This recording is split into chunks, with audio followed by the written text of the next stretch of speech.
Full House star Bob Saget's autopsy has been released by the medical examiner in Orange County, Florida. And per the report, the official cause of death is actually blunt head trauma.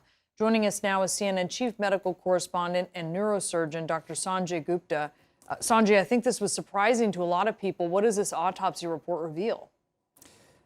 I think what it reveals more than anything else is that this was not a sort of simple bump on the head. I think a couple of days ago, what we had heard was that Mr. Saget may have bumped his head sort of as he was getting into bed at his hotel room, and that subsequently caused, a bleeding on his brain.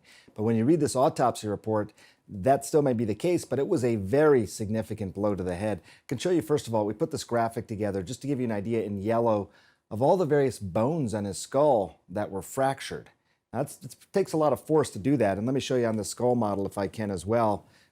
Basically, there was fractures on the back of his head over here and also abrasion over here. So clearly there was some sort of, impact over here. That fracture extended into the right temporal bone over here. So that was a hard blow to just do that. But what was also noted on the autopsy report was that there were skull fractures in the front of his skull over here as well, just above his eyes. So in order to do that, I mean, when I first saw this, if I knew nothing else about what had happened, you would think that maybe this was someone who had fallen down the stairs and had several impacts to the head or been unrestrained in a car accident. I mean, it was that degree of force. In neurosurgery, you're often looking at the energy that's actually transferred to the skull and the brain, as well as the mechanism.